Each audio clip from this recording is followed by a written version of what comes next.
ঠাকুরগাঁয়ের বালিয়াডাঙ্গিতে নুর আমিন নামে এক ব্যবসায়ীকে মারধর করে টাকা ছিনতাইয়ের অভিযোগ উঠেছে। এ ঘটনায় তিনি বালিয়াডাঙ্গি থানায় শনিবার লিখিত অভিযোগ দিয়েছেন। এদিকে একই ঘটনার জেরে এক আওয়ামী লীগ নেতার ঘরের ঘরে আগুন দেওয়ার ঘটনা ঘটেছে। পৃথক দুটি ঘটনায় একে অপরের বিরুদ্ধে অভিযোগ তুলছেন। শুক্রবার সন্ধ্যায় উপজেলার আমদানখোর ইউনিয়নের হরিণমারি বাজারে ব্যবসায়ীকে মারধর এবং বাজারের পাশেই তারঞ্জবাড়ি গ্রামে এই আগুন দেওয়ার ঘটনা ঘটে। কিছুদিন আগে ওনার সাথে একটা বিষয় নিয়ে আমাদের তারঞ্জবাড়ি স্কুলে একটা গ্যামজাম হয়েছিল। তো বড় ভাইকে খুব মার দিছিল। আমি সহ আমাদের কয়েকজন বন্ধু বড় ভাইকে নিয়ে ঠাকুরগাঁও সদর হাসপাতালে ভর্তি ছিলাম। তো ওই ঘটনা কেন্দ্র করে গতকাল আমার বড় ভাই 3টি গরু বাজারে নিয়ে যায় বিক্রি করার জন্য।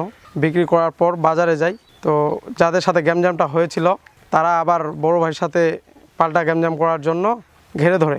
তখন বড় ভাই ওনাদের একজনের পর ক্ষিপ্ত হয়ে রাগারাগি শুরু করে, ধাক্কাধাক্কি হয়। ধাক্কাধাক্কি হওয়ার পর আমরা কয়েকজন ছেলে আমরা বালিয়াডাঙ্গি যাওয়ার উদ্দেশ্যে রওনা দিব। এমন সময় বাসা থেকে ফোন আসলো। ছোট ভাই মাসুদ ফোন করলো যে আগুন লাগছে। বাবু ভাইয়ের বাসার পাশে কালকে আমি ওখানে বসে মোবাইলে ফ্রি ফায়ার গেম খেলতেছিলাম, তখন দেখি আগুন লাগছে। এমনি আমি চিৎকার করি, কিন্তু আমি মানুষ দুইটাকে দেখি নাই ঠিকমতো। এটা বুঝতে পারি যে ওখানে হয়তো কেউ ছিল, এভাবে মানে শব্দ হচ্ছিল। ছেলেটা আর আজান ছেলেটা দৌড় মারছে আগুন দিয়ে। তারপর আমরা আসে দেখলাম ছেলেটা দৌড় মারছে। আমরা ছেলে দুটির পিছে দৌড়াবো না আগুনের পাশে দৌড়াবো। তবে মারামারি ঘটনাকে অন্যদিকে প্রবাহিত করার জন্য নিজের ঘরে নিজেরাই আগুন দিয়ে এই নাটক সাজিয়েছেন বলে অভিযোগ ওই ব্যবসায়ী পরিবার স্থানীয় ইপি সদস্যের। কিছু টাকা ছিল, 3,30,000 টাকা ছিল ওনার পকেটে। উনি বাজারে গেছে, বাজারে গিয়ে টাকা নিয়ে ব্যাগ নিয়ে চা খাইতে গেছিল। বাজারে ঢুকে সাথে চা খাইতে গেছে। চা খাইয়ে উঠে আসার রাস্তার মধ্যে উনি একটা বড় খুঁটা দিয়ে মাথায় বাড়ি দিয়ে অজ্ঞান করে ফেলে রাখে টাকার ব্যাগ নিয়ে নিয়েছে। স্বামীকে পা ভাঙে দিচ্ছে। এটা আমি বিচার চাই। আমি যখন বাজারে আসলাম ওখানে এক লোকের সাথে আমি আলাপ করতেছিলাম, ওরা ধান দেবে আমার। যখন আলাপ করি তখন কবিজুল হক বাবু, নুন নবী, আগালু, জাকির, মোট 5 জনে মিলে আমাকে ধরার পর আমার কাছে আগে টাকার ব্যাগটা নিয়েছে।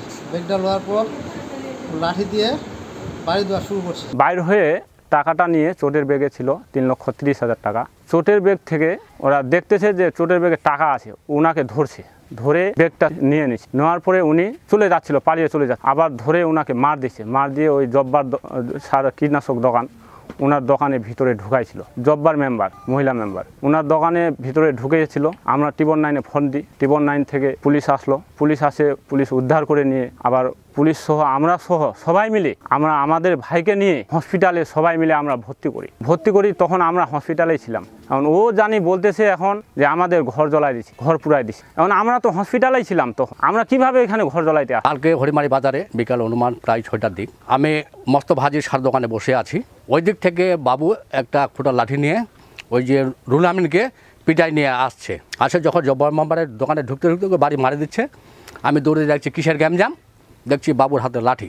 তখন বাবুকে আমি ধরলাম যে বাবা যা হবার হয়ে গেছে, ওই দিকে চলো। ওকে ওখানে দূরে নিয়ে চলে গেলাম। কিছুক্ষণের মধ্যে এই এলাকার যারা 2 নম্বর কাজে লিপ্ত গুন্ডা সবাই ওখানে আসে উপস্থিত, প্রায় 1-150 লোক।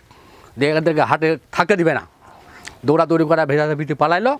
তারপরে কিছুক্ষণ পরে এরা হয়তো যে কোনো জায়গায় প্রশাসনের সহযোগিতা নিয়েছে, আসে একে নিয়ে ওরা হাসপাতালে চিকিৎসার জন্য নিয়ে গেল। তৎকালীন কিছুক্ষণ পরে আমি বাড়ি আসলাম।